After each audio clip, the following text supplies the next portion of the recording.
ICQ Podcast episode 472. Does a ham need a thermal camera?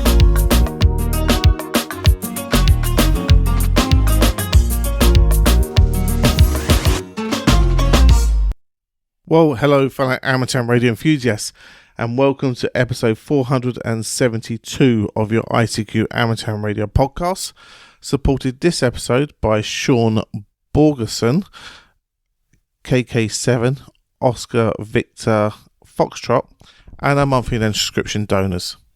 In this episode, we're joined by Martin M1MRB, Chris, Mike 0 Tango Charlie Hotel, Martin Mike 0 Sierra Golf Lima, Frank Kilo 4 Foxtrot Mike Hotel, Bill Whiskey Charlie 3 Bravo, and Leslie Golf 0 Charlie India Bravo. And those guys discuss the latest amateur radio news for you. Myself, Colin M6BRO, rounds up the news in brief, and this episode's feature is: do I need a thermal camera as a ham? Well, as always, it's our very kind listeners who donate, support the show, help us with our way, and show the value they receive by helping us out along the way. So along with our monthly and annual subscription donors, we would like to thank Sean, KK7 Oscar Victor Foxtrot. He says, ICQ was recommended to me a year ago by Dan, November 7 Charlie Quebec Romeo. I've enjoyed every episode since. Operated from a GB2 Golf mic at the Marconi Centre in Poldholm last September, and UK hams were incredibly welcoming. Cheers all, and thanks a lot, Sean, there for your kind note and your support to the ICQ podcast.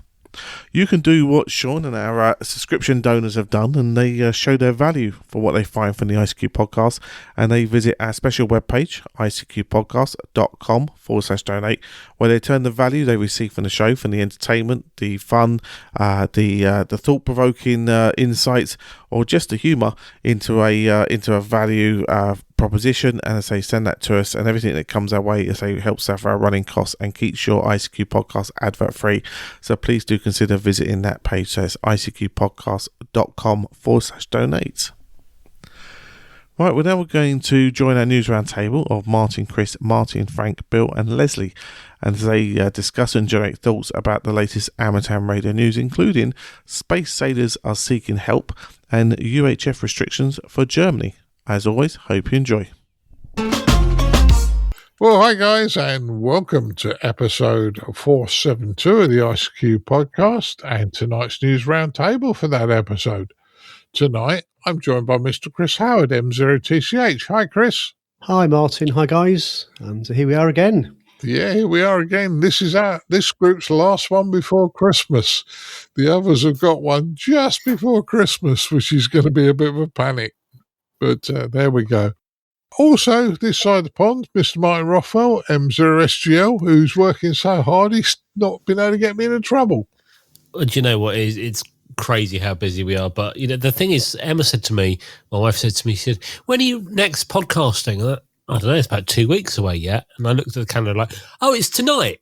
That came round really quickly. I'm very confused. I seem to have mislaid like 2 weeks. It's that busy. Yeah, well, when you're retired, you mislay all sorts of things, mate. Days. Your glasses are on your head, your keys are by the front door, and your phone's in your back pocket, okay? That's why it's got a cracked screen. Okay, behave yourself.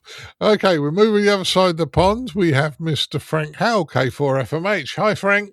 Hey, Martin. Hey, everybody. I am delighted to be here today and looking forward to another good chat with these fine folks.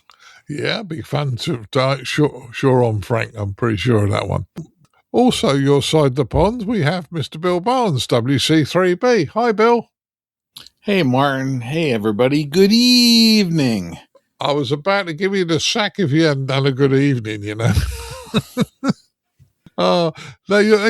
try and wind you up, Leslie. We also have Mr. Leslie Butterfields, G0CIB, who's backed by popular demand. Hi, Leslie. Good morning, Martin. We're in the twilight zone tonight. Very good evening. I reckon we're somewhere, mate. But we'll have fun. Okay. First news story, and I thought this was a bit of fun. Space sailors are seeking load help from amateur radio operators. Now, this is a university in the States. They call it space sailors, I suppose, but this is their hobby. But be interesting. It's another set of satellites that have gone up for education purposes. So I thought it'd be quite an interesting one. I'm going to say, Bill, do you want to go first on this one? Yeah, this was an interesting story overall. This is a chipsat, which I never knew that they did these. This is new to me, but they're using the LoRa digital protocol on a 100 milliwatt transmitter on 437-400, and this is actually a light sail. For those that have never heard that, the idea being is that this is a chipped tiny little satellite that has a deployable solar sail, and it basically gets picked up by solar winds and stuff and gets to move from there. And apparently, trying to think what else I read in there. It's just amazingly fascinating little experiment they have there. And by the time this story or this is out, it'll probably be no more, won't be on the air anymore because it's there's drag created by the sail and it will probably deorbit, burn up. But the one thing I did notice on one of the listservs I'm on is that amateur Ben KJ5LNR caught this on his receive station, and he's using a 0 dB gain polar circularized antenna. I always call them egg beaters. I actually don't know what they're actually called. They just look like an egg beater to me, but it did receive a 100 milliwatt signal. So the whole tech stack in this is just amazing, and I hope they do more of these experiments because Chris highlighted it for me. Thank you, Chris. Joshua Urmansky Castro, call sign KD2WTQ, was one of the primary investigators on this one. So very, very interesting. Very interesting. Yeah, certainly a bit different thing, but it's education, it's satellites, and it's amateur radio. And to me, those three also usually excite the public. Chris, what's your thoughts on this one? I think this is really good. It's a good way to, I guess, join two things together. Obviously, amateur radio and what this group are doing. Interesting, I'm just looking at the Cornell University website. It's actually got all the different people that have been able to pick up these signals, so it's kind of showing it over time. So it looks like it was the 4th of December when this was active, and there's there's quite a few actual stations that have picked up, and it sort of shows the telemetry information, sort of the power output and the temperature, that sort of thing, and also you can see a map of where it was received and where it was at the time on this website. So it's actually quite interesting. You can see who the station was as well, and all kinds of information about date and time when it was found, and distance and signal strength and that sort of thing. So it's quite interesting, and it's a fun thing to do, isn't it? As an amateur radio operator, this is something else we can get involved with. I think there may be more in the future that are going to be happening. From looking at the news story, I think it says this is the first flight of what they're calling chipsats. So there may be, keep your eye out on the future website and things. You probably see some more of these going up there. And Bill just put into the document there that weirdly there was one person that received it 5 days later. So whether or not that was valid, I'm not sure. But they seemed to pick it up. Maybe that was on the ground or something. I don't know. But most of it was received on the 4th, which I think that was the date it was launched. So interesting. So that's what I think, Martin. Yeah, well, I'd say it looks interesting. I mean, they're talking here about 1U sat cube, a CubeSat. Well, 1U is approximately, and I'm going from memory, around about 3 centimeters. I mean, they're miniature things, absolutely miniature. There is a picture actually on the website, and it is literally something that's the size of, you can hold it in your hand. It's just a little board. So it is pretty tiny. Yeah, well, you should be impressed because I didn't go into imperial measurements, Chris. Yeah, thank you. But there you go. Frank, what's your thoughts on this one? This is just another example of, I would use the term power, the power of the amateur radio community.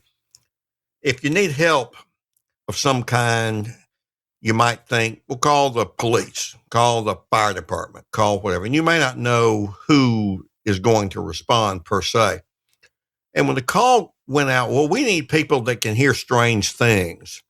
Amateur radio is the right community to go to.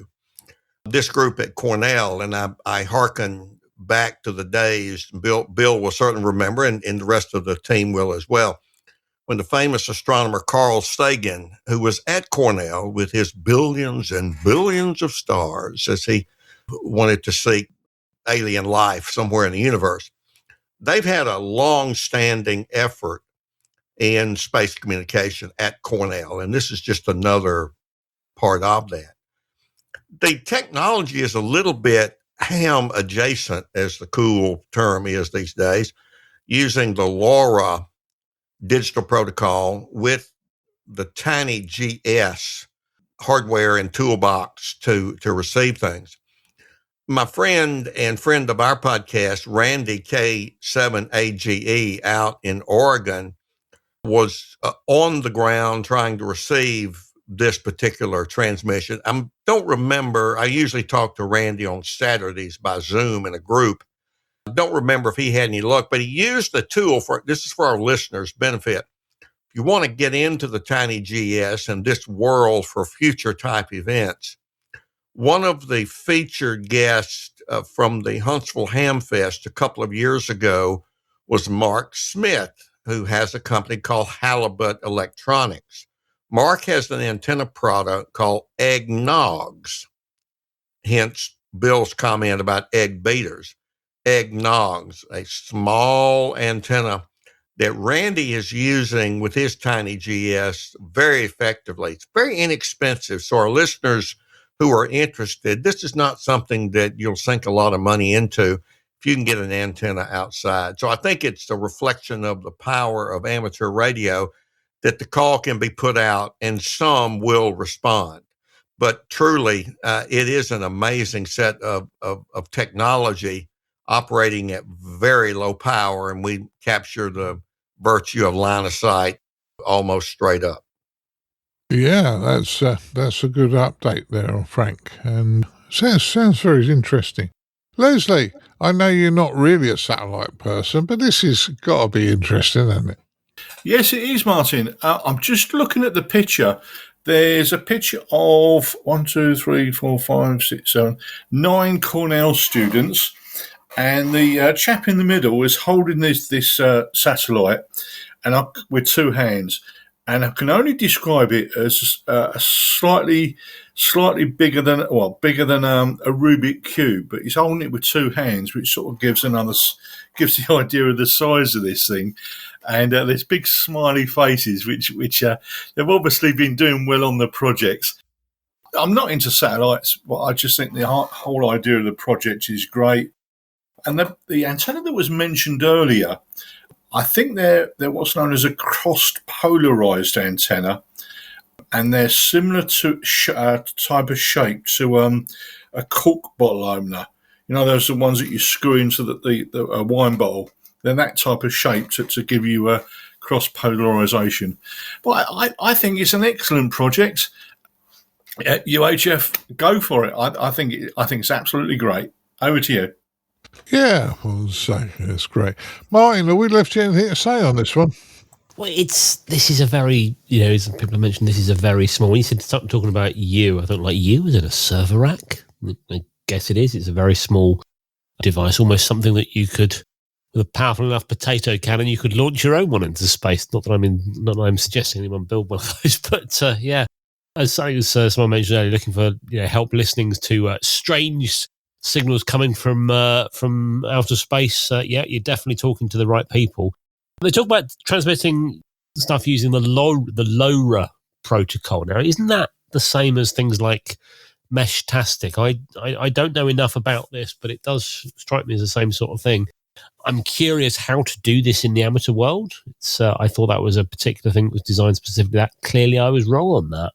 But it's very small. It's 100 milliwatts. So been interested to see the kind of range that gets. I know you've got clear line of sight, then potentially it could work very, very well. I'd like to say I'll have a go at listening.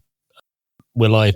Probably not, because I just haven't got the time to. But anybody that does want to do it, definitely get involved, and why not? Yeah, why not at all? And let's say lots of these little low-power devices around, and because there's nothing in the way between us and space, there's a fairly good chance you'll hear them if they're in line of sight. So there you go. Good little story there. I'm really pleased with it. Moving to our next news stories, there's an ARIS video promoting school contacts through the ISS and amateur radio. Now, I think this is obviously a story that was coming to the end of the year and there's not many big stories around. But the work that ARIS do with the International Space Station for children, I mean, I'd have loved to have had a contact with the International Space Station when I was at school. But Frank, what's your thoughts on this one? Martin, this is another in a long line of stories over the years that we've covered here on this podcast involving ARIS and the ISS. I've never had anyone turn a blind eye to the subject of amateur radio when I say collectively, well, we talk to the International Space Station. That's always a stop dead in your tracks. Really? Tell me about that. So this is a long line in this particular story. This is another do-good, not being negative, but truly a do-good. Features a woman astronaut. I think most all the U.S. astronauts on the ISS are licensed hams. I think there might have been one exception. And this direction to school, I remember when a special teacher who got a grant back when I was a child in about the fourth grade, Dr. Ann Mayberry. I wound up playing basketball with her son, Randy, in high school, got to be good friends and still are. I remember maybe, I don't want to tell everybody, I think I wet my pants when she showed me a Geiger counter. So I can imagine me as a young child in school today talking with astronauts in the space station. I might have to have a change of underwear there as well. Terribly exciting for young people. There is part of a donation campaign. We've passed this as this podcast is being recorded. That was December 2nd. But I can assure you that like any other nonprofit, they'll take a late donation. Martin, back to you. Yeah, I'm sure they will, Frank. And talking to the space station, I would have loved to have done that when I was a child. Worked through the repeater, but not and done APRS on the space station. But schools, you got to get a move on because the ISS is going to be deorbited in a few years' time. Bill, what's your thoughts? Yeah, that was actually the only comment I really had about it is there's been a whole bunch of schools that got to make contacts with the International Space Station, and I hope they keep doing it until the end of life of it, because we are coming up on that relatively rapidly, I believe. Yeah, it is pretty rapid coming to an end. Martin, what's your thoughts on this one? Do you know what? It's a nice little video. I've had a brief watch of it. I haven't been able to watch it with the sound on because obviously if I start doing that now, you will hear it go across the recording and everyone will get really confused. But it's nice to see what goes on at the other end. And I think if I'd have seen this when I was a youngster, if I'd have had the opportunity to see a video like this, to maybe have a go at talking to the International Space Station, I think a lot more people would have been jumping to get like a radio license. I got into radio relatively young. It's with 49 meg radios and then later CB and then later amateur radio. But none of my friends really got that bug. A couple of others got CBs and then sort of they just drifted out and they went elsewhere. But I think had they seen videos like this, they would have been a lot more inspired. And obviously it's not just radio. There's a lot of tech and stuff that you can get into through doing your amateur radio license or starting to look at amateur radio. Oh, actually, I like radio, but I really like this technology. So I think there's a lot of good coming out of this. Whichever way it goes, it's promoting women in tech as well, which is obviously a great thing. I see nothing but good things from this. I agree with you 100% on it. Contacts are good. Chris, what's your thoughts on this one? I think it's a great video. I think it's all been said, really. I think International Space Station and contacting them by radio is a fantastic promotional thing for amateur radio. If this video gets out and is seen by a lot of people, it does a lot of good for amateur radio. It's a lot of good for the ISS. And as you were saying earlier, Martin, it's a bit of a shame that's all that the ISS is going to be, being decommissioned at some point not too far away. So, yeah, if schools do want to get on the schedule, they're going to have to get in touch with Aris and put a case forward for that. But I guess there's still time for that. Yeah, hopefully they will get a few more in before they deorbit. Leslie, last words on this one? I think it's a good story indeed, Martin. I've just been reading through the Amateur Radio Daily, Wednesday, 10th of December, and there's an article by astronaut Nicole Ayres, KJ5GWI, and there's a really good little video, and a hair is floating up, like they do in the space station, which is, I always find that rather amusing. What we have had here is when it's worked Gilwell Park, and I've managed to hear it on a handheld flying over, so it's very, very easy to listen to. I didn't want to transmit at the time because the scouts were having too much fun. But, yeah, it's all good, and it promotes amateur radio in a very good light. Over to you. Yeah. So let's hope they get as many contacts through the ISS as possible, the schools and colleges, until they deorbit. But great news, great fun, and as Frank said, you tell people that we can talk to the ISS, and they go, wow. The other one is quite fun sometimes, certainly if it's a bit dark. You can actually see the ISS go over. And we've stood in the car park and other people come up to us and go, what are you doing? You're waiting for the ISS to go over. And they go, well, we ain't going to talk to it this time, but we're going to watch it. And they go, really? And then you end up with quite a crowd of people there waiting with you. But the thing is, once they've caught the bug, they can't be cured. That's very true. Yeah. So great fun. Anyway, move to our next news story. New restrictions for shortwave radio, UHF radios in Germany. Now, I think we're going to take this seriously, boys, but in fairness, I thought that the license-free system called PMR 446 that covers Europe shouldn't have been doing half these things anyway. Am I wrong, Chris? Well, I was surprised when I saw the story that this wasn't already the case. Certainly here in the UK, and I'm sure the other guys know this, it's similar to the FRS, the Family Radio Service in the US. It's a license-free system that allows people to use low power, so half a watt handheld radios with a fixed aerial. I think that's pretty much the rules. And what it sounds like is that in Germany that isn't the case, and they're going to bring that in line with those rules like the rest of the world that use that particular system. So, yeah, I was just surprised it wasn't already the case. I didn't realise that. Yeah, well, the one that surprised me was Germany used the Germans, and this is meant nicely, guys. The Germans follow a rule. If there's a rule to do something, they do it. And I'm surprised that, to me, this would be breaking the rules. Martin, what's your thoughts? So they're bringing their radios and rules into line with the PMR 446 rules that are adopted everywhere else that uses PMR 446. I was very surprised that they were allowed to do anything different, I'll be honest with you. It says they're only going to be used, they're only going to be permitted for use in peer-to-peer mode, or as we might like to call it, simplex, or PMR might call it back-to-back. But I have to think this might be too little too late. You can make rules as much as you like, but is only any point if, one, the people follow them, but it's only any point if you enforce them.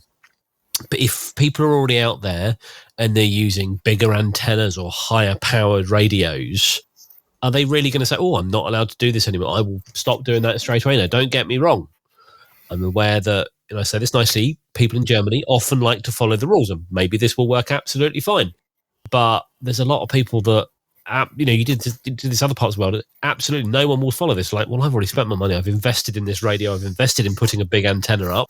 Why should I do it? Have a look on social media. There are so many pages out there promoting high power use, and I'm not saying this is right, but there are so many pages out there promoting high power use of PMR 446. There are places that sell big antennas, like even some of the big emporiums. This antenna worked great for PMR 446. That's in the UK. They promote get it how to program your Motorola radio or your Baofeng radio to operate higher power.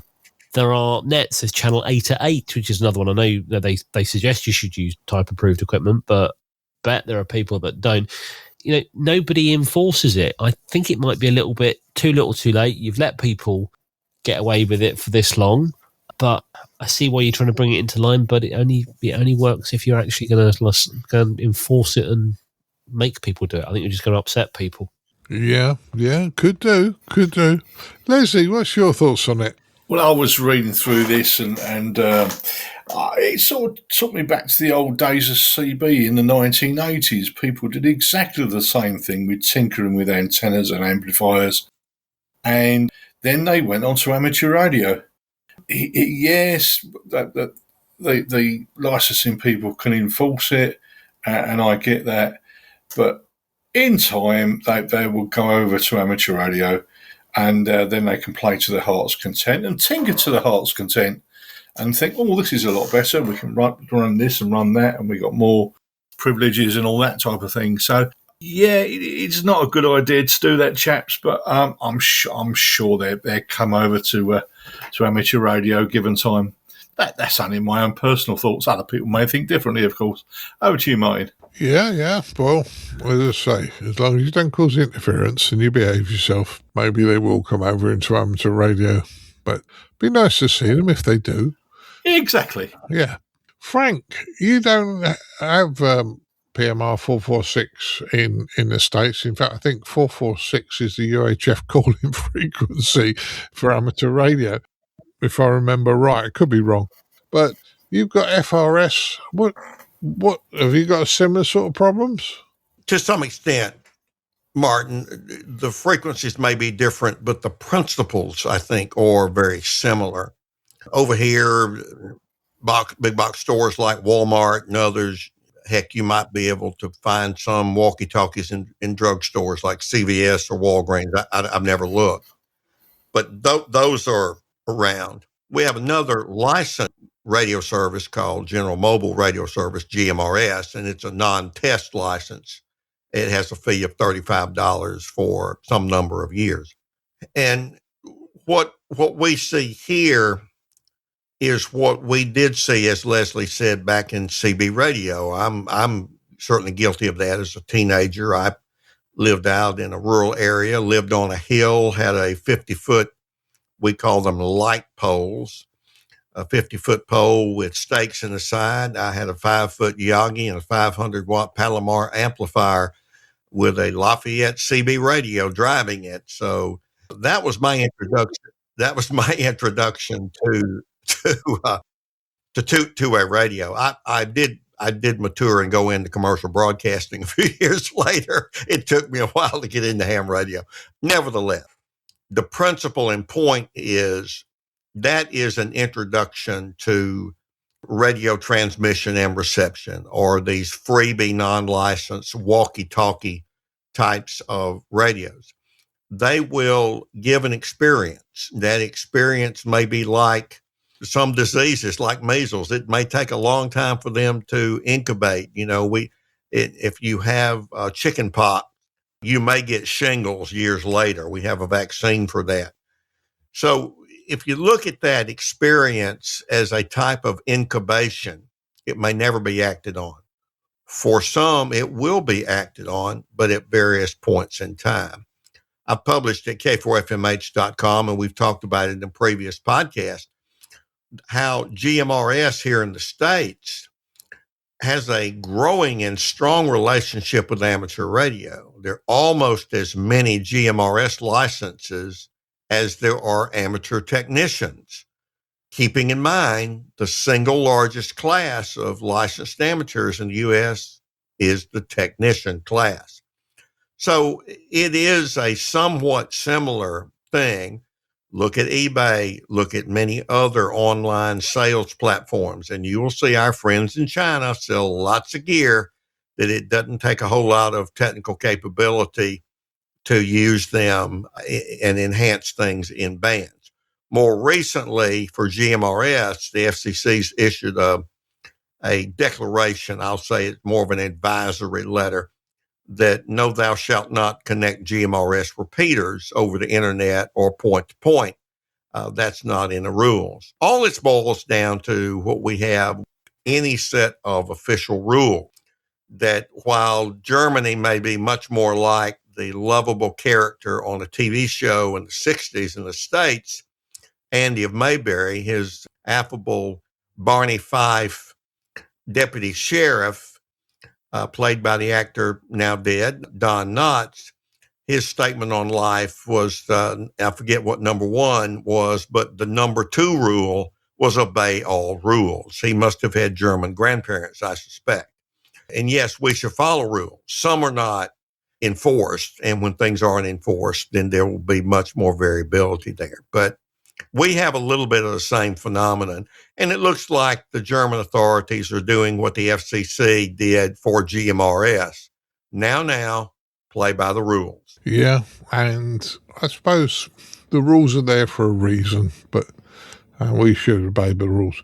Bill, have we left you anything to say on this? I know it's a European story. Yeah, not much to add. I mean, stateside, our FRS band is like 462 to 467, so it's outside of the amateur band here.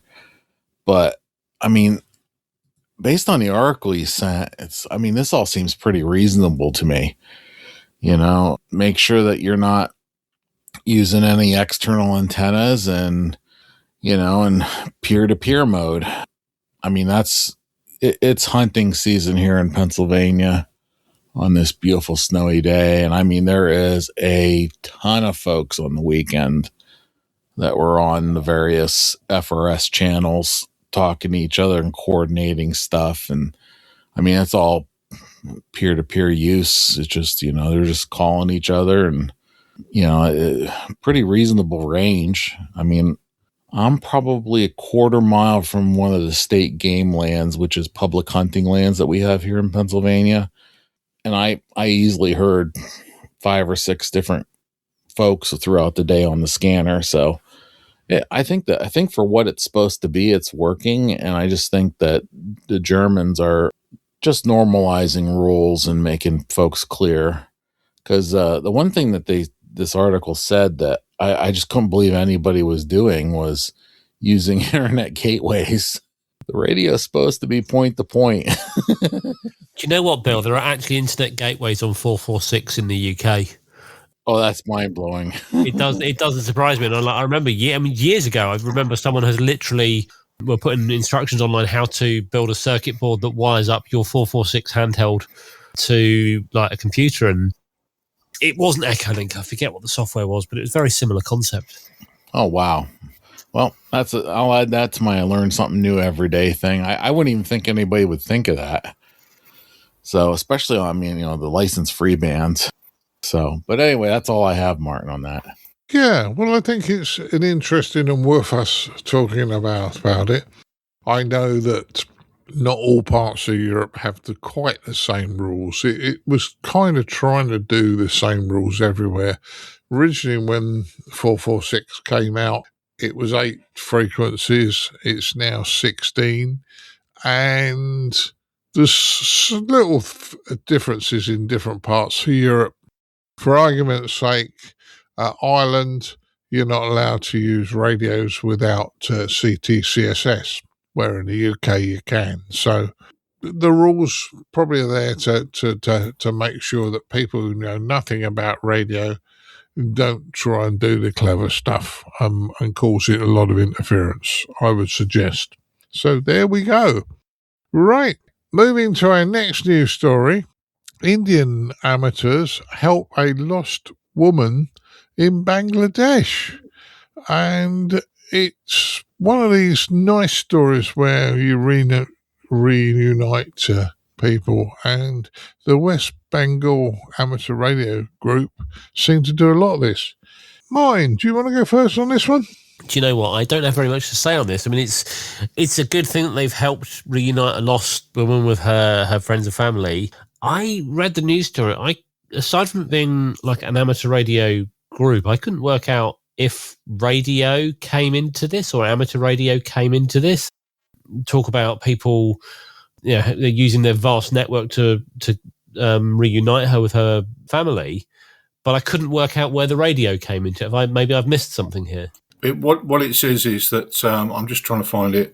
That one group contacted the name of this shoes in front. The West Bengal Hams finally reached the surviving members, so they reached out to other radio amateur groups. Okay, so they're using the radio groups. Okay, that makes more sense. Yeah, what it's saying is that there was a lady disappeared 20 years ago at a big gathering of pilgrims in the Ganges River known as Ganga Sagar Mela. Apologies if I've got that wrong.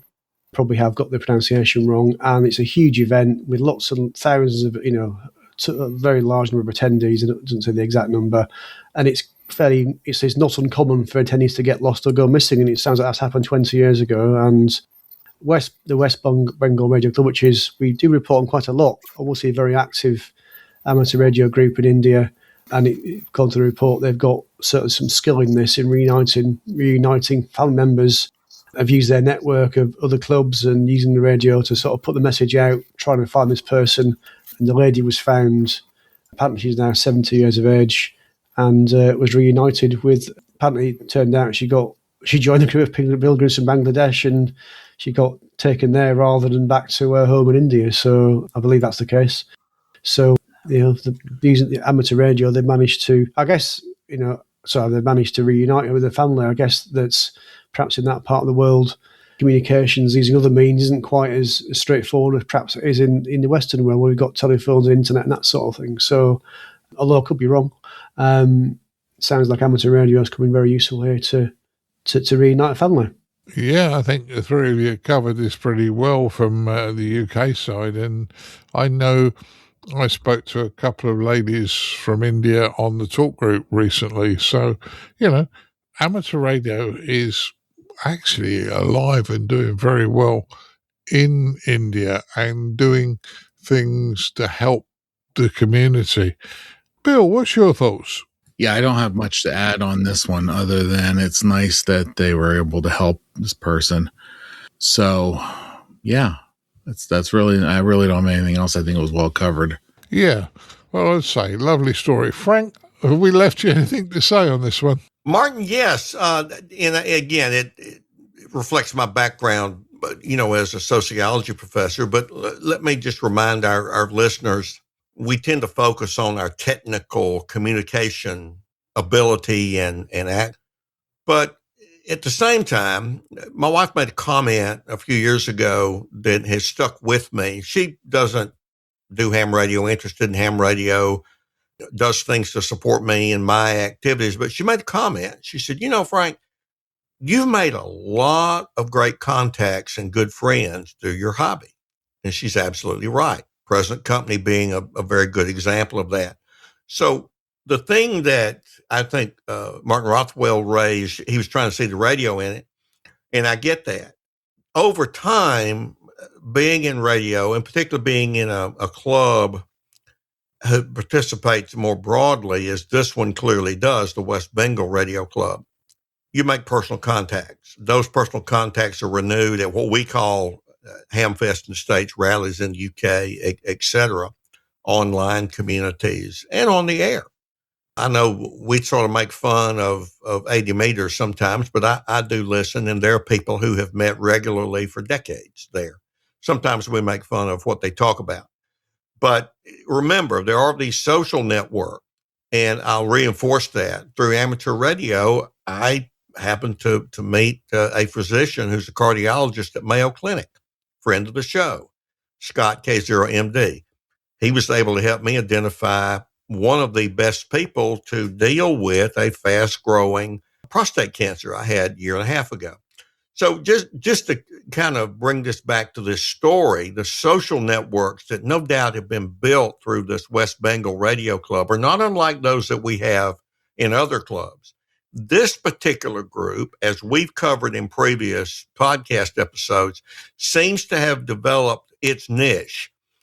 Here where I'm at, Hurricane Katrina, we're all about hurricanes here with our MCOM groups. And people know people in government that do MCOM, and there are those networks. This club has begun to focus on reuniting people who are lost. And they seem to be doing a darn good job of it.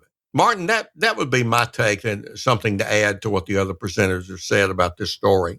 Yeah, I agree with you on you do build your social network, and yeah, I think amateurs have got a lot of respect in other areas of being people that help, and this group has found their niche, as you say, which is a good one. Right, move to our last news story-ish, and that is in the UK, the 60-metre 5 megahertz band that became an important reminder about FT8 use. Now, I'm not picking on FT8 users, only the ones that are being naughty. And I'm going to say, Leslie, do you want to go first on this one? Oh, well, I think we should be reminded that 5 megs is a shared band. And we need to be, I believe it's shared with the military. We also have secondary use as well, to my knowledge, and I'm sure someone will point out if I'm wrong on that.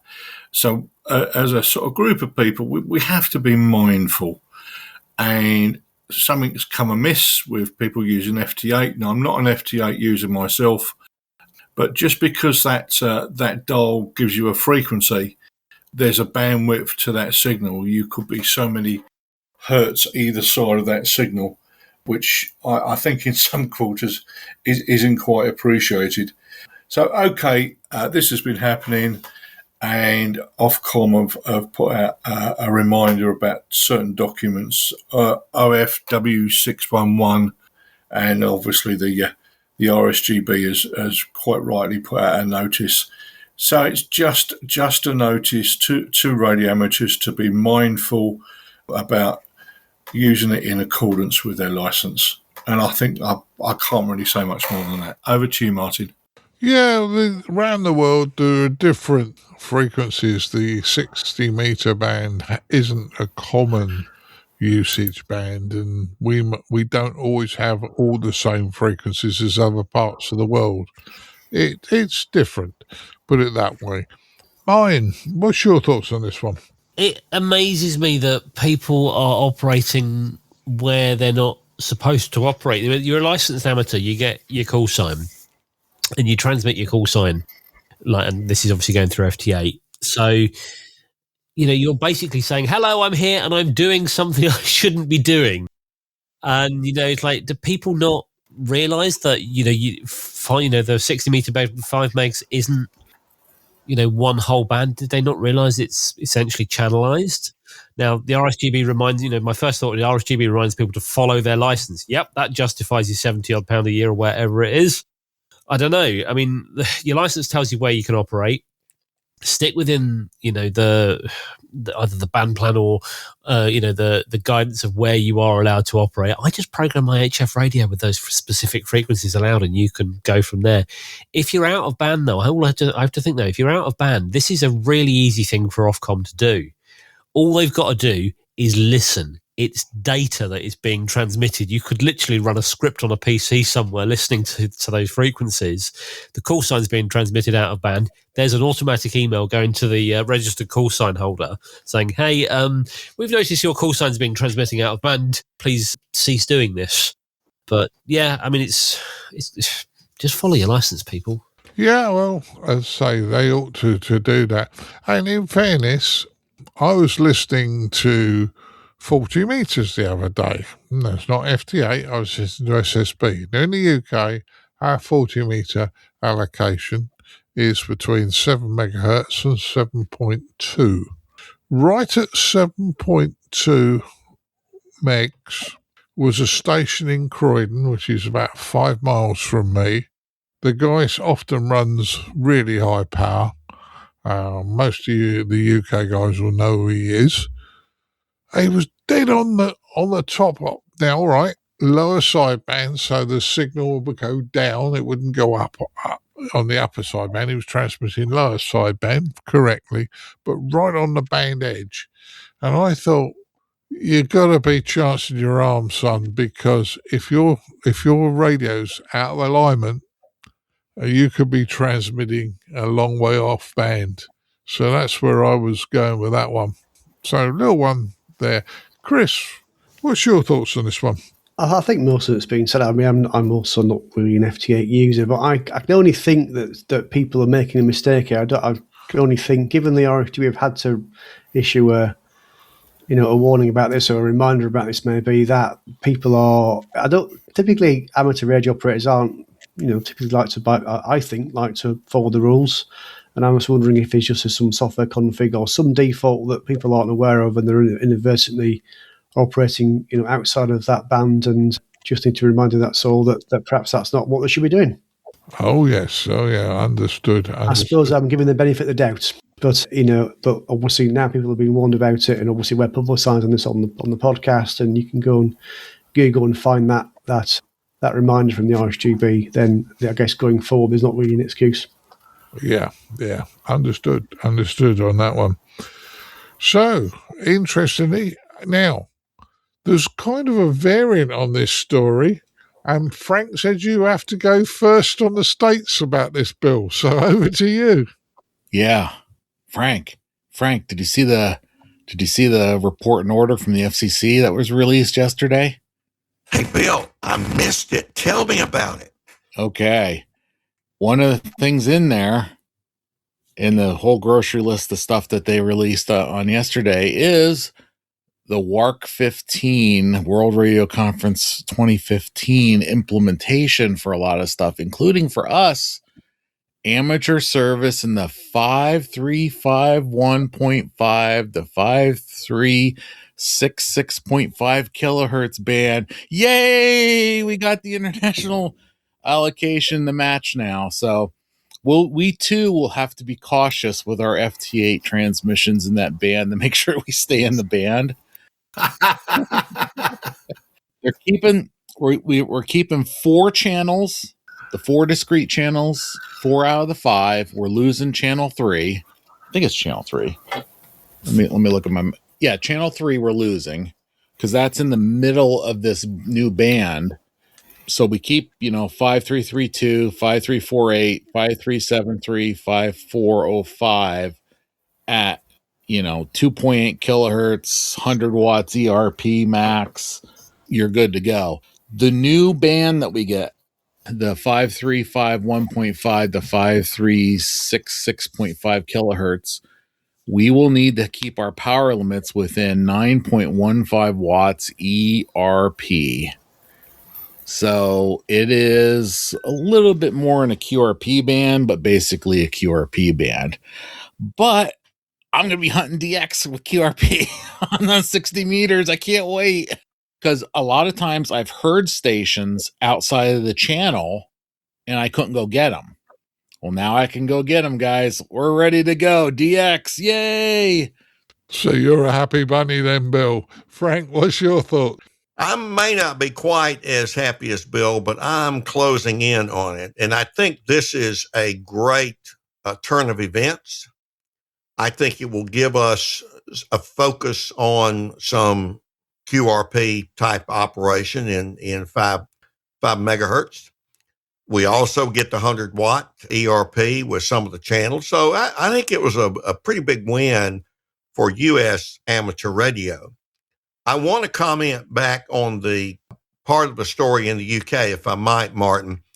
This is not at all making an excuse for those who are not following the technical rules at all. But it reminds us that maybe different than operating CW or phone, that when you're a software dependent mode, Most are using the WSJTX. Some are using software that has taken the code for WSJTX and built it into their particular software. That it's people make fun and say, oh, it's just computer talking to computer. Well, not really. You still have a responsibility to make sure that your frequency of operation is what it should be in your region and in your regulator's allocation for a particular band, in this case, 60 meters. So to some degree, learning that software is ever more critical in terms of understanding it. And we often do software updates and things. And I know the Joe Taylor team has quite a bit of documentation, but they talk about some of these things on frequencies and what region you're in and how to make sure that your particular transmission capabilities with WSJTX for the various modes is appropriate. So I'm not giving people an out here. I'm just giving an underscore that unlike it being an automatic thing, no, it's a little more complicated than that, because you have to understand the software as well as the transmission capabilities. Martin, those are my observations on both elements of that story. And yay, we got 60 meters on a more open bandwidth that we can play with now. Well, very interesting points all of you have made. And Bill and Frank, congratulations on getting the new allocation. In fact, Bill only put it in just as we went to record. So I wasn't even aware of it. But congratulations, you guys in the States, for getting some nice new frequencies to play on. Bill, can I ask a question, please? Go on. Is that, Bill, you mentioned about ERP. Is that ERP or EIRP? 15 watts EIRP. Okay, yes. I use 9.15 watts ERP because that's easier for me to measure. Fully understood. Yep. And I'm just checking the league, and I don't see any announcement out there yet. That surprises me. I figured they'd be all over it by now. Okay, thanks for that, Bill. Yep. Yeah, well, that concludes our news stories. Bill, I'm going to let you go first on telling us what you've been up to, just in case you have to duck out for work. I know the cherubs are home. So Yep. that's one less job you got to do. But yep. What have you been up to since? The snow is falling here in an undisclosed location in central Pennsylvania. The kids are in. The tree is partially decorated because we just do a little bit every night because it's a thing. The drag it out a little bit longer. And the kids just finished up their homework a little bit ago, and I have signed off of work. So it's a great Wednesday for me, Wednesday evening. But I have been just great month of November on the radio for me. I did work the CQ Worldwide CW contest over last weekend because my goal for the year was to get DXCC using CW, because I have DXCC on digital, I have DXCC on phone, therefore I have DXCC mixed.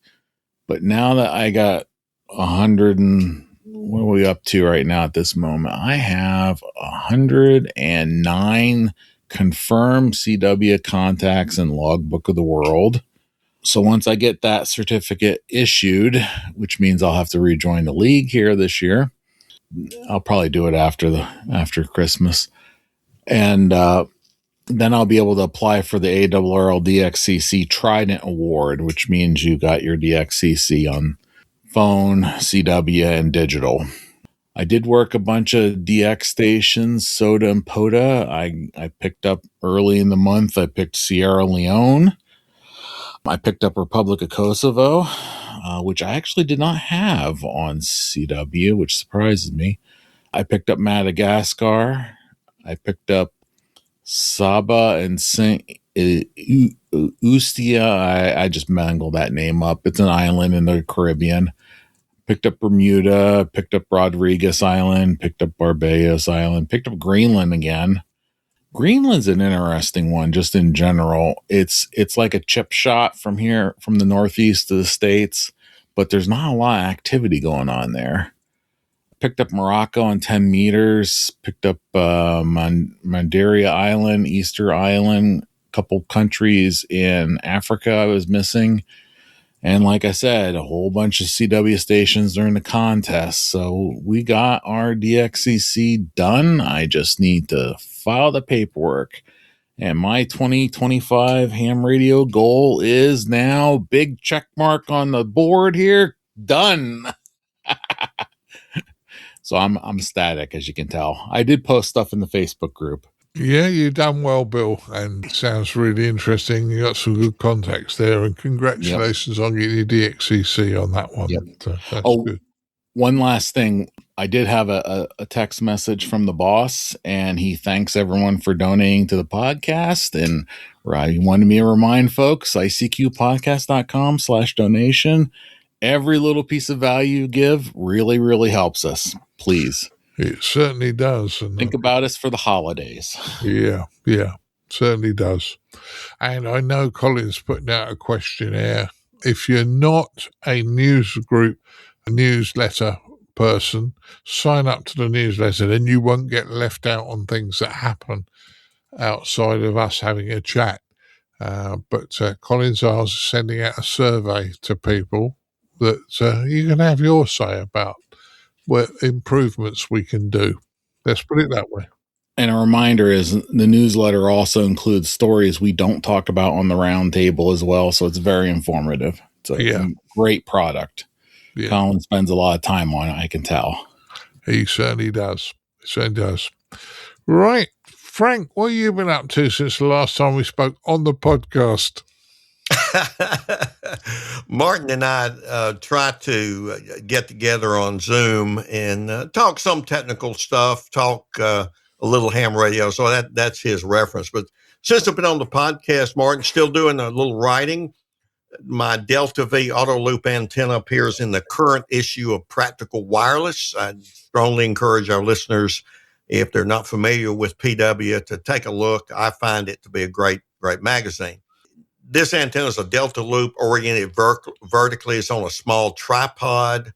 And the different thing about this one is that I've built it with a battery-powered RF sensing automatic tuning unit at the feed point. It'll match from 80 to 10 meters very well, with the exception of 60. 60 meters, unfortunately, and apropos of today's story, is something that's a real challenge for many loops, unless they're designed for that particular band. So that's in the current Practical Wireless. I wrote an op-ed piece for my blog, K4FMH.com, on what I consider a travesty at the ARL Forum at the Huntsville, Alabama Hamfest back in August. The opinion of this article expresses my own opinion, and I hasten to say it's not that of the ICQ podcast. The ARL Southeastern director had openly called for the firing of the Atlanta Radio Club's president because the club had to cancel their Hamfest at the last minute, and the director had non-refundable airline tickets. Now, that's a shame. The Atlanta Radio Club, which I'm a long-standing member, was hit with a last-minute fire inspection cost that they simply couldn't pay. So their only option was to cancel the Hamfest. It's not the largest Hamfest in Atlanta. The one at Stone Mountain is, but nevertheless, it was what it was. But the articles received a lot of coverage for this, and many other clubs have kind of rallied to the defense of the Atlanta Radio Club for being singled out. The Southeastern Division director was reelected by a small margin of votes, running against 3 challengers. And I raise this because this type of behavior took place at an official Southeastern Division convention while the ARL CEO was there, announcing that 2026 was the year of the club. Gosh, not the best scenario to make that argument. So I encourage listeners to read my blog, op-ed, and to think about that and think about what you want your league, the American Radio Relay League, of which I'm, at least as of this recording, a assistant director for the Delta Division, and vote accordingly in any of your elections. That's what voting is all about, is keeping up with those that you elect and voting for people that will serve you as best. Another thing that I've been doing is working with a group around the U.S. and Canada on an alternative program for local area parks. Now, the very, very wildly popular POTA activity since 2017 has refused for several years to add anything beyond the current federal and most, but not all, state parks. I worked for 2 years with them to get them to recognize Old Trace Park, that is almost a stone's throw from where I live, and they finally added that. It's a state park. It's just not under Parks and Rec. Now, the problem with this is this really shortchanges hams in metro areas. I pulled together all of the GIS data for all parks in the U.S., including the POTA entities, and all hams and the metro areas. And hams in metro areas really get shortchanged in terms of POTA sites. For example, in Los Angeles, where there are thousands of hams, there are very few POTA sites in Los Angeles, while there are about 100 local parks. Down the road in Silicon Valley, near San Jose, an even worse situation exists. Imagine how many ham operators are in Silicon Valley. A lot. I've plotted them.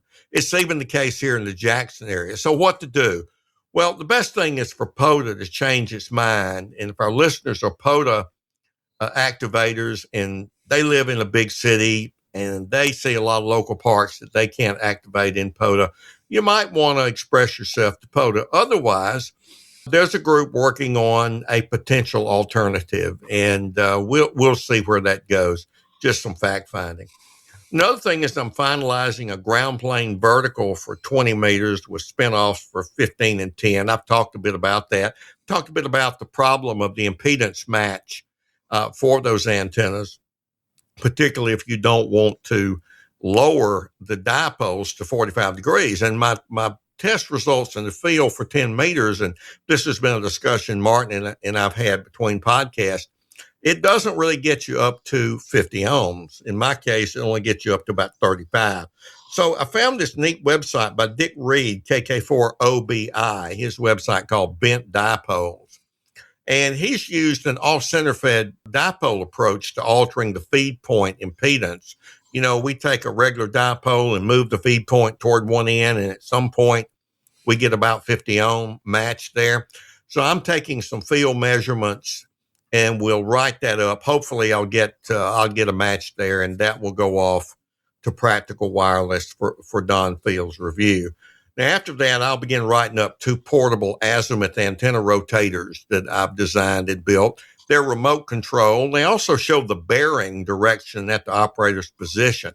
There's a battery that powers each one, but it's mounted up the pole on the rotator. So you only have the coax coming down the mast. Now, they're for lightweight loads, but that's another project that is in the offing, and we'll get out in print hopefully somewhere soon. I've recently added an all-star node to my shack. Now, it will eventually serve as a repeater link to one repeater that I control east of Jackson. Plans are to link it to another one just southwest of Jackson, Mississippi, with each one tied in to the same server. And that will help the Jackson metro area with some analog FM coverage. I'm preparing for an invited talk to the Bella Vista Amateur Radio Club in Northwest Arkansas. That's an area near Fayetteville and the home of Walmart up in Benton. They're the largest ham club in Arkansas. They want me to talk to them about some older work I'd done about analyzing transceivers using the Sherwood receive test, where I've added transmit noise, price, and satisfaction. So I'll do that talk for them in January. And finally, we talked a bit about GMRS today with regard to some stories. I've joined the GMRS world here in the States. My call sign's WSKM 299. I'm going to have to get used to saying that rather than K4FMH. I'm building out a 50-watt GMRS portable station and an ammo can, and I'll use that with my Kenwood V71 that I used to operate net control for the Jackson Amateur Radio Club. I do that a good bit for public service events. And we're beginning to utilize GMRS licensees to help us.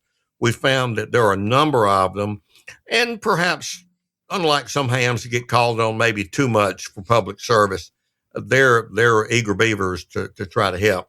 Our neighboring club in Vicksburg, Mississippi, that I've been advising for a few years, they put up a GMRS repeater, and they've been using GMRS license holders in public service events for at least a year. I published a blog post at K4FMH.com last year on the significant share of radio operators in the states who hold both kinds of licenses. Some hams got GMRS like I did. Some GMRS got amateur radio licenses as well. So, Martin, that's a kind of a big overview of some things that I've been involved with since the last podcast that I've been on. Yeah, well, I know you've been busy, Frank, because in fairness, you spoke to me for a good couple of hours, and I thoroughly enjoyed that. But you have been pretty busy, and I've seen sort of bits coming out from your part of the world a lot. So, I know you enjoyed yourself, so that's a good one. Right, Leslie, what have you been up to since last time we spoke? Not very much at all, Martin. It's been a bit of a quiet period for me. The only thing amateur radio I've been doing is there's a 49er kit. I don't know if people are aware of it. It's a single band, low power transceiver kit, CW only. And I had it in the cupboard for ages, and I thought, well, as I'm not working at the moment, I thought I'd get it out. So it's on a breadboard at the moment. It's being put together very slowly. So that's all I've got to report this time, Martin. Over to you. Yeah, but you're playing, and that's the good thing. And I've had similar amounts of fun with my QMX, so I know where you come from. Mike, what have you been up to since last time we spoke? Not as much as other people seem to have been up to. Last night, I did, for whatever reason, for no other reason, I thought, I haven't done that in a while. I updated the firmware on my Anytone 878. The last time I did that was about 5 years ago, and we did it actually. We were sitting in the hotel waiting to go out for dinner at the National Ham Fest, and that was the last time I did the firmware update. So I thought, it's quite a way out. I think it was on version 1 or 1 point something, and now it's on version 4. So I did that with high expectations. I'll be honest with you, it didn't appear to add much, if anything. I was kind of hoping that the sort of the front end of it might have been a little bit easier to use for the amateur world, but I haven't noticed any difference, I'll be perfectly honest with you. I got my FT2D back from Yaesu, so thanks, Martin, for taking that down there. Thanks, Carl at Yaesu UK for sorting that out and pushing it under the right people's noses. And oh my God, it was an incredibly expensive repair. All of a 27p component that had failed inside it. But they did that, and the cost of the component plus a little bit of labour, and it came back to me pretty quick. So, and I've not had it working for perhaps the last 2 years, maybe. Sort of put it to one side, and I've got other radios. Just didn't get around to doing anything with it, and I was going to send it off. Then Yaesu moved offices. I'll do it when they've settled themselves in. But it has reminded me how much I love this radio. It's just a really nice radio. I need to get a programming cable for it, but that's another thing. But do really like that radio, making me think, I've got lots of other kit. I've got lots of other handheld radios and things like that. I'm probably going to sell some of that stuff. So watch eBay. And so I'll pop some bits and pieces on there just to clear out some of the stuff that I just don't use. It's money that's sitting there that just doesn't get used. And it's like my D-Star radio. I love D-Star, but it's my least favourite handheld radio just because of the menus and stuff around it. I think maybe I'll sell it, or maybe I'll get a different D-Star radio further down the line. I don't know. Other than that, I had some 4-metre contacts, some on the repeater, and I have been listening to the talk group as and when I can, but they're making us go into the office a lot more now, so not getting as much on air as much as I'd like. And although it's not quite radio related, my colleagues have been putting cables on my desk, so I'm bringing them home a bit at a time and re-terminating them. We had a sound system up the other day, and I had this really, you could hear the audio coming through it, but it was just a buzz all the time. on the audio, and I had to go and change the cable out. And it was an XLR cable, so balanced audio cable. And when I took it apart, there was only 1 out of 3 wires within the cable that was actually connected at either end, and even then it wasn't connected properly. And we can only assume that shouldn't have worked. You shouldn't have been able to get any audio through there.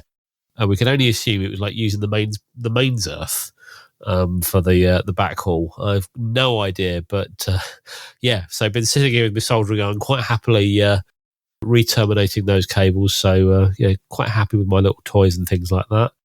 But yeah, that's pretty much radio and tech-wise. That's all I've been doing recently. Yeah, well, sounds interesting. And on your Yaesu FT2D, because you know I have one as well. Yep.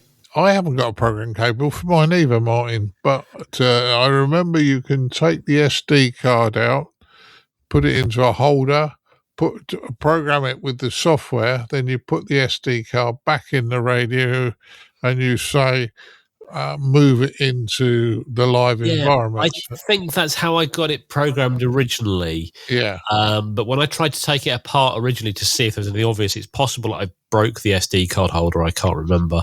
Okay, if you broke the SD card holder, then you won't have anything. But yeah, exactly.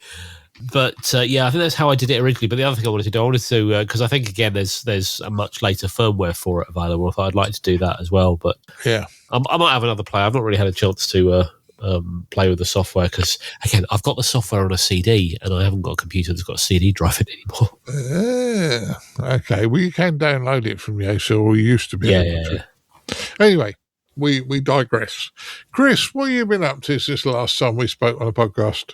Not as much as me, the guys, but a few things. I'm just interested in listening to Martin and the Anytone firmware update.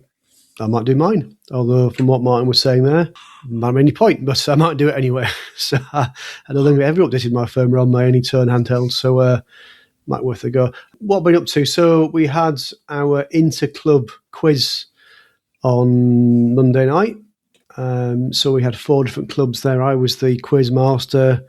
I didn't write the questions. There's a guy at work that I know very well who's big into quizzes, so he very kindly gave me a bunch of questions. So that was our quiz. We had about 30 or 40 people turn up, so it was actually really popular. So it was really good to get lots of folks in a room. In fact, they were saying to me some of the clubs had more members turn up our event than ever turn up at theirs. So that was quite interesting.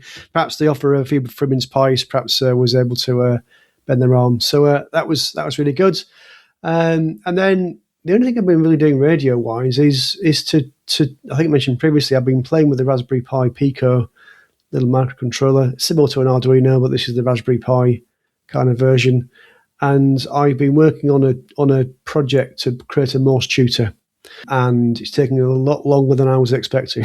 So I've done the sort of soldering of the various components to the board. I've chosen the different components. So we've got a 4-line LCD display with backlight. We've got a potentiometer, and we've got three buttons which you can press, and they're all connected to different pins on the controller. And then what I've been mainly doing so far isn't even the most bit. It's actually creating the interface, so creating a menu system and trying to use. So MicroPython is the programming language that you use to program this thing, and it isn't too difficult. I mean, I've not done programming for a long time.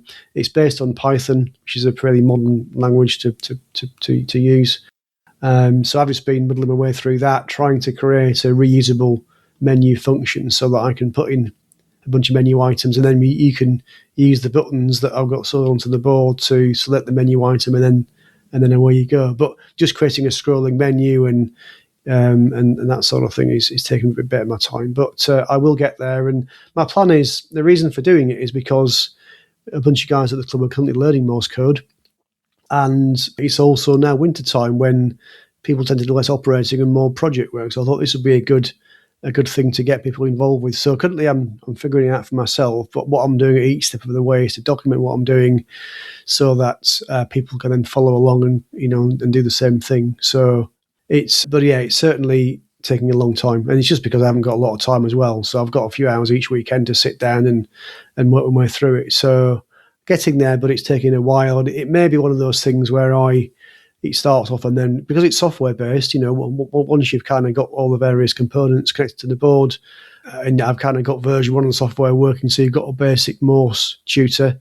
what I might do is to, in the future, in fact, I may even add some additional parts. Like, for example, I may add a jack socket for a headphone, or a jack socket for a Morse key, and that could be multiple. But that could be used, for example, as perhaps to work as a Morse keyer or something. So I might do that anyway, and then a future version of the software which I can update may include things like a Morse keyer, or even some way of having some kind of simulated Morse code, QSO, that sort of thing. So, but that's very much going to be a version 2 or a version 3 feature. Version 1 is going to be a basic Morse tutor that it sends you random characters to decode. You can choose the character set you want, whether you want to include things like just letters, or letters and numbers, or letters and numbers and punctuation. And then it will kind of give you 6 characters times by, I think, 3 on each line. So there'll be 12 6-character words to decode on each go. And then at the end, it will show you what they are, and you can go back and check to see if you've managed to decode it correctly. And the plan will also be that you can adjust the speed, you can adjust the gap, you can adjust the tone, etc. So you can kind of customize it, and you can obviously get quicker and quicker. I think typically the way people learn Morse is to have each character sent at quite a high speed, but have bigger gaps in between the letters, so you've got time for your brain to work it out, and then gradually make those gaps shorter and shorter, so until you get to kind of full speed. So that's the way I want to try to develop this project. So that's it from me, Martin. Yeah, your Morse code project's keeping you really busy, and I know we've spoke a couple of times about it, and I know you got another big project as well after Christmas, so you're going to be busy. But I'll be looking up for your talk on that project before I even start to attend, because I know you're doing a talk on that subject. So I'll wait until you've done your hints and tips, shall we say, for that one. Okie dokie, no problems at all. Right, what have I been up to? Well, I often operate mainly from the car. I was telling Frank this afternoon. I was about 3 miles from my house, and I'm on the inside lane. We drive different to the States, but anyway, it's similar functionality. I'm on the inside lane, and guy pulls up next to me to my right, and he dropped the passenger window, and he leaned forward and looked at me as I dropped my window, and he said, "You an amateur?" And I went, "Yeah." He, "What's your call sign?" I told him, and he told me his call sign was a G7, and I can't remember the rest because it happened so quick. The lights went green and off he went. So, that's a silly, that wasn't a contact on the radio, but that's a bit of fun. I have had quite a few from the car because I do tend to work a lot of radio in the car. I've been on the talk group, and over the last week, the talk group's been quite busy with some quite interesting calls. Our Phil from Western Australia has been on a number of times, but I did actually work one day, a lady in Tokyo, Japan. I also worked 2 ladies in India, and I know Ed Durant was on from Germany. There were guys on from the States, and it's been busy. Now, in fairness, I think some of them were just trialling out before they got to do the Krampus Night special event that Karen was running, and she was able to use the ICQPodcast talk group. Unfortunately, when Karen came up and they did the working Krampus Night, I wasn't on the radio. I'd worked loads of people prior to it and people afterwards, but I didn't get a call on the event. Now, I can only work out I must have been a good person this year because Krampus didn't talk to me. Hi. So there you go, Karen. This weekend, this Saturday, I'm at the Repair Cafe, and we're going to see what bundles of trouble come in. That'll be interesting, so keep me quiet for a little while.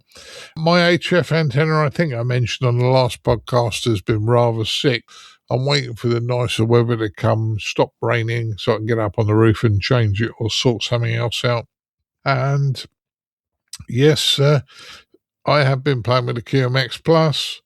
Might have mentioned on the last podcast, sorry if I mention it again, but I did have a SSB contact from London into Frankfurt on 4 watts on the QMX Plus on a very sick antenna that was having to make the ATU work very hard. So probably wasn't putting out 4 watts, but I got 5.9 both ways. And last but not least, Mr. Rothwell, you mentioned upgrading the firmware in your Anytone. You, Chris, Oh, yeah. and I bought them about the same time. That's another job you've given me. You don't get much benefit out of it, at least not I've seen. All right. Well, I have been using my Anytone a fair amount recently on the podcast. There's a gentleman, David, G5 DAV, that's often on very early in the mornings. Lives up, I think, in Glasgow. And I've worked him a few times in the morning on DMR. So I've been using my DMR handheld quite a bit. So that's what I've been up to. And as I say, we've been busy bunnies. So all's left for me to do now is to thank you guys for turning up and move to the next part of the podcast. I'd like to say thank you to Mr. Chris Howard, M0TC8. Thank you, Martin. Thank you, guys. Yeah, thanks, Chris. I'd like to thank Mr. Martin Rothwell, M0SGL. It's been fun. See you next time. Yeah, cheers, Martin. I'd like to Mr. Frank Howell. Thanks for joining us. Great to be here. Happy holidays, everybody. Yeah, it's getting very close. And Bill, you made it all the way through to the end. That's right. I did. Thank you, everybody. And happy holidays and happy new year as well. Yeah, thank you, Bill. And say, great you made it all the way through without getting called away for work. And last but not least, Leslie Butterfields, 0CIB. Thanks for joining us. Thanks for having me on, Martin. No problems. Right, 73, guys, and we'll move to the next part of the podcast. 73. Cheerio. 73. Keep your amateur ham radio podcast advert free by donating less than a length of coax. Visit www.icqpodcast.com/donate now. For all the news, links and information, visit www.icqpodcast.com. And now it's time to have a look at the news in brief from me, Colin M6BRY. We start off with unfortunate news here that Dr. Bob Whelan, Golf 3 Papa Juliet Tango, has unfortunately become a silent key on the 4th of December. Bob's contribution to amateur radio was extensive. He was first licensed in 1961, and his main interest was HF LF CW operation. He was a strong supporter of the Commonwealth contest, operating from a number of DX locations for the contest over many years. He wrote the book Reflections in a Rose Bowl, which covers the history of the Commonwealth contest, and he put much effort into building an online Commonwealth contest community. He played significant roles in the RSGB, IIOU and FOC, the First Class Operators Club, and as I say, he started off volunteering as a member of the RSGB's HF committee and management committees, and was later a president from 2002-2003 and again from 2013-2014. So our condolences to his family of the passing of Bob Whelan, Golf 3 Papa Juliet Tango. The first HamTV transmission for the International Space Station since 2018 occurred back in October as part of the IS contact with the first Radford Salim Scout Group in the UK. Eris has uploaded a companion video feed, which we'll put a link on the ICQ podcast webpage, so you can check out that video feed of what they were doing there. So interesting news there. Again, that HamTV setup is back up and running out on the International Space Station. Now, over 100 years ago, on the 1st of December 1924, a 200 kilowatt Anderson alternator with the call sign SAQ was put into commercial operation with telegram traffic from Sweden to the United States. 101 years later, the transmitter is the only remaining electromagnetical transmitter from the era and is still in running condition. So on Christmas Eve morning, on this Wednesday, the December the 24th, the transmitter is scheduled to spread traditional Christmas messages to the whole world on 17.2 kilohertz CW. So we're going to put the transmission schedule again on the ICQ podcast webpage for you, and you can check out, this special transmission 101 years on. Right now we're going to head over to our features episode, and our feature asks the question, does a ham need a thermal camera? As always, hope you enjoy. now for this episode's feature from the ICQ Podcast.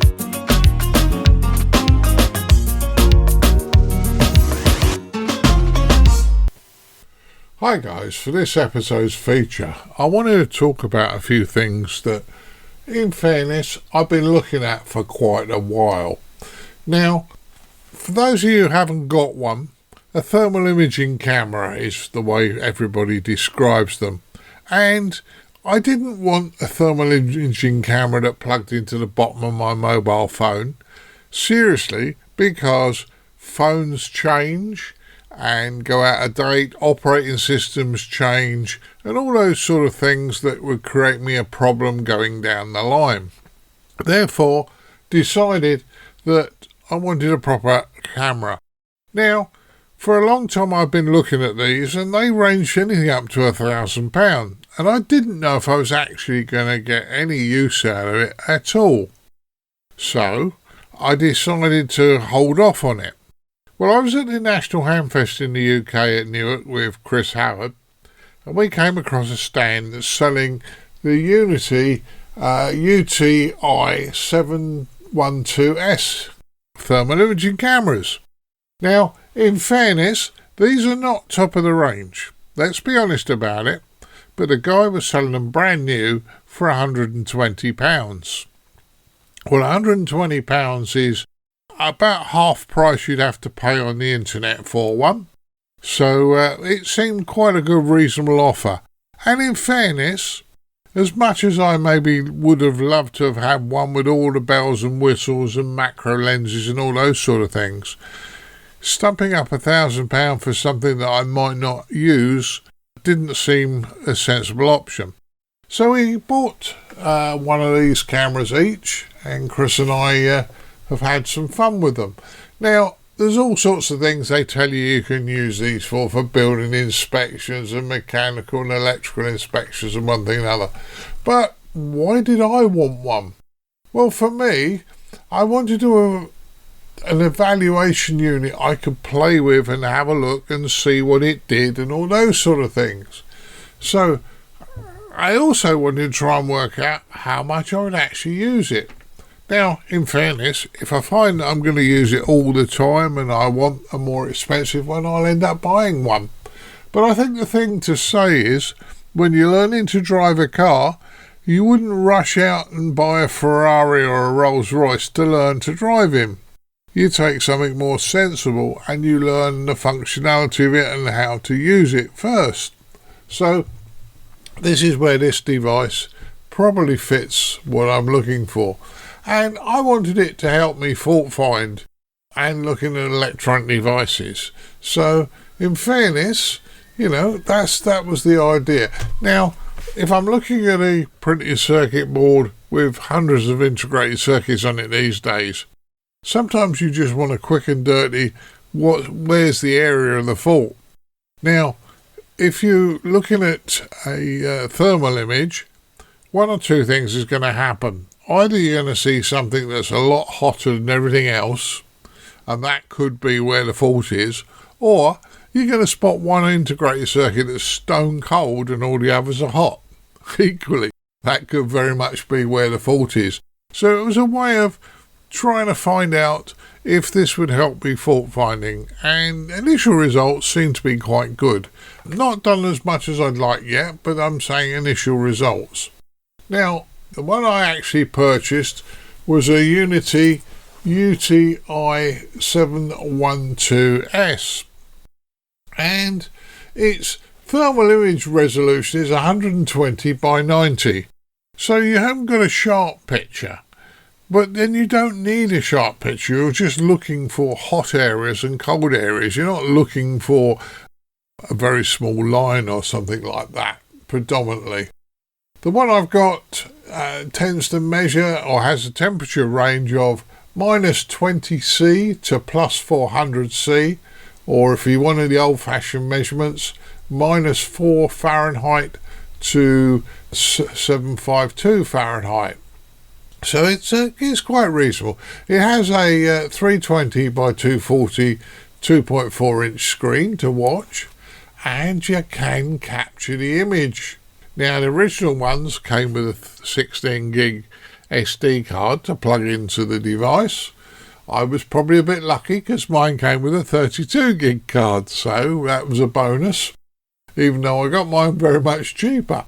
And you can capture images, which are quite useful. You might want to go back and show somebody else what the problem was, or just for reference. Now, you don't use the trigger on the camera to show you the thermal images. That's on all the time. Use the trigger on the camera to do one or two things. Either take a picture and store it to the SD card, or if you turned on the laser pointer, which I often call a cat botherer, you can then shine a laser onto the device you're taking the picture of. So it could be interesting that way. It comes with 6 different colour palettes. Standard ones being white is hot, black is hot, iron brow, rainbow, and HC rainbow, and the lava images. So you choose which image you want to use and away you go. You can set an alarm, so if the temperature is really, really hot, a buzzer will go off and warn you, which is another good feature. But all in all, I think it's quite an interesting device. It also is IP54 rated, which means it's protected against dust and water splashing. Now, it's not protected against dropping it in a bucket of water, but then you shouldn't be doing that anyway. But if you're outside taking a few quick pictures of something, then the odd dribble of rain on it wouldn't hurt it. And it says here it's drop proof and can withstand a 2-meter drop. In all honesty, I wouldn't want to do that. I'm not going to go and test that for you guys and see if it works. I don't want to particularly break mine to find out either way. It's powered from a 3.7 volt 2600 milliamp battery, which is a lithium ion battery, rechargeable. It can run for up to about 8 hours, and you charge it with a USB-C lead. Now, the beauty of the USB-C lead that comes in the box is you can also download the software from their website and capture the images and copy the images off onto your PC, which is quite useful. As I said, the standard item online is around about £200-ish. Chris and I actually paid £120 each for ours, so I think we got a really, really good deal. And I think it long term, it could be an interesting device to do a bit of internal fault finding. So, for those of you who want to just dip your toe in the water and have a look, this could be a good option. As I say, I can't give it 100% tick in the box yet because I've not played with it long enough. The only downside I did find with the whole situation is the Unity website is so slow. In fairness, you can download software and firmware updates and manuals from them, but I have an i7 running Linux on a 150 meg up and down internet, so I'm not on the fastest internet connection in the world, but it ain't slow, guys. And their website, I can almost grow a beard by the time the pages come down. So Unity's website, not the best in the world, but if you bear with them long enough, you'll get what you want. I hope this was of interest, and I hope some of you will maybe take the step I've done and have a look at a digital camera, a digital image camera, and see what you think. Well, everybody, I really hope you enjoyed our interesting feature there on our thermal cameras, and if you need one as a ham. And as I say, if you're interested in picking one up, many places you can grab one to experiment at many different price points. So as I hope that's something that you take an opportunity to do. Now, hopefully you found value, entertainment and technical insight in today's ICQ podcast, and we really would hope you would consider supporting us.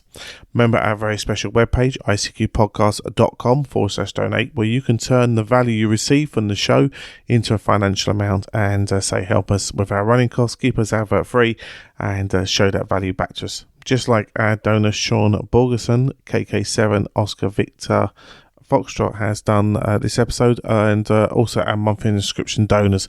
So very important that you do consider us and the work we do this episode.